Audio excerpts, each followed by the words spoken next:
Praise the lord. గత వారం మనం సామ్యూయల్ మోరిస్ అనే భక్తుని గురించి తెలుసుకున్నాం.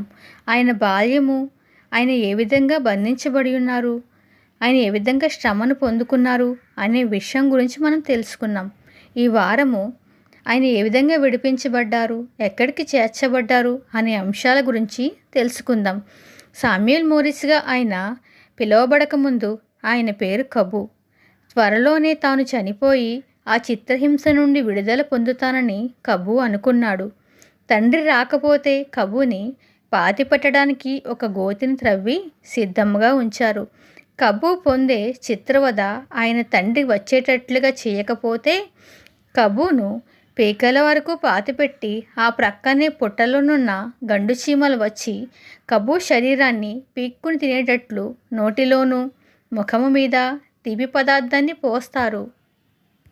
ఆ చీమలు సజీవముగా ఉన్న ఆ శరీరం అంతటిని తినివేసిన తర్వాత మిగిలిన వారికి హెచ్చరికగా ఆ అస్థిపంజరాన్ని బందీగృహం ముందు ఉంచుతారు. ఆఖరిసారిగా మరలా కొట్టడానికి కబును అక్కడ ఉన్న శిలువ ఆకారపు నాణుకు తాళ్ళచేత కట్టి ఉంచారు. కబుకు అయితే బ్రతుకు మీద ఆశ కానీ ఒంటిలో శక్తి కానీ లేవు. మరణం కోసం ఎదురు చూస్తూ ఉన్నాడు. అప్పుడే అకస్మాత్తుగా ఒక వింత జరిగింది.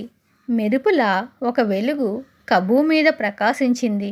ఆ వెలుగు కబు చుట్టూ ఉన్న వారిని గుడ్డివారిగా చేసింది. కబు పారిపో అని చెప్పిన ఒక స్వరాన్ని కబు విన్నాడు. అక్కడ ఉన్న వారంతా కూడా ఆ స్వరాన్ని విన్నారు. వెలుగుని చూశారు, కానీ వారికి ఎవరూ కనబడలేదు.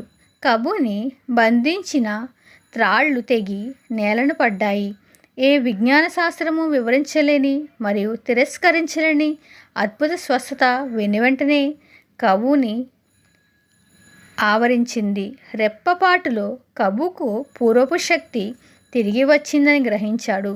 కబు తాను వినిన స్వరానికి విధేయుడై లేడివరే పరిగెత్తడం ఆరంభించాడు. కబుని చూస్తున్న వారంతా ఆశ్చర్యపోయారు.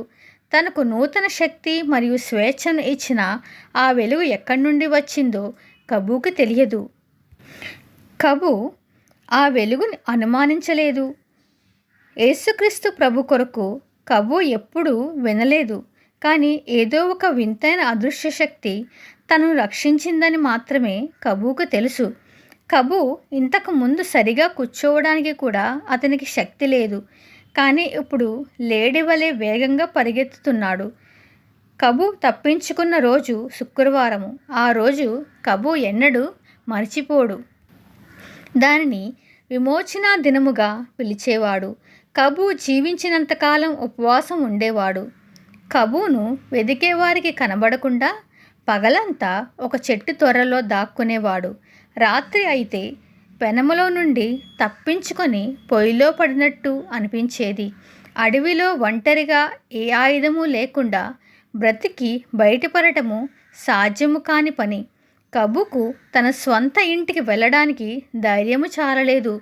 అలా వెళితే ఎవరికి కనబడినా మరలా బానిసగా తీసుకొని వెళ్తారు. ఇలాంటి నిస్పృహలో ఉండగా ఇంకొక అద్భుతము జరిగింది. ఆ దట్టమైన అడవిలో పగలు కూడా చీకటిగానే ఉంటుంది. రాత్రుల సంగతి ఇంకా చెప్పనవసరం లేదు. కానీ కబు చనిపోకుండా విడిపించిన అదే వెలుగు కబు చుట్టూ ప్రకాశించింది. కబుకు మార్గం సరళము చేసి అడవిలో నడిపించసాగింది. త్రోవలో ఎన్నో విషపూరిత సర్పాలు మరియు కొండ సిల్వలు, పులులు, ఎన్నో భయంకరమైన జంతువులు ఉన్నాయి. వాటికన్నా కబు తన స్వజాతీయులకే ఎక్కువ భయపడ్డాడు. మరియు ఆ అడవిలో ఎందరో క్రూరమైన జాతుల వారి నివసించేవారు. నరమాంస భక్ష్యము ఆ అడవిలో సర్వసాధారణంగా జరిగేది. ఇలాంటి ఆటంకాలను, ప్రమాదాలన్నిటినీ అధిగమింపజేసి ఆ వెలుగు కబుని నడిపించింది. కబు ఆ వెలుగు సహాయంతో రాత్రుళ్ళు ఫలములను, దుంపలను సేకరించేవాడు. సరస్సులను, నదులను దాటగలిగేవాడు. ముసళ్ళ నుంచి తప్పించుకునేవాడు. పగటివేళ మానవ కంటికి కనబడకుండా చెట్ల త్వరల్లో కబు దాక్కునేవాడు.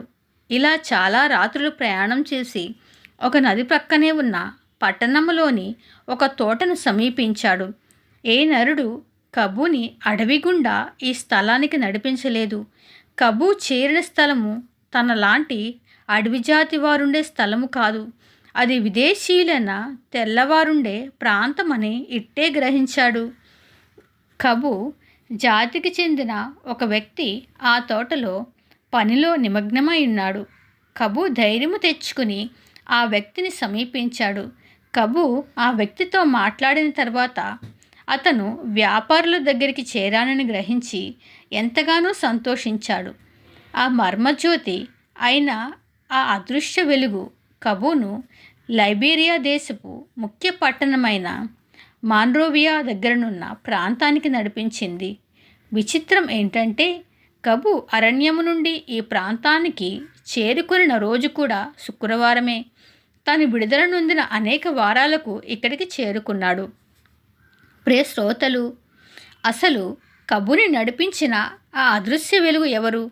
ఎందుకు కబూని అరణ్యం నుండి కాఫీ తోటలోకి నడిపించింది? మిగిలిన ఈ భాగాన్ని మనం వచ్చే వారం విందాము.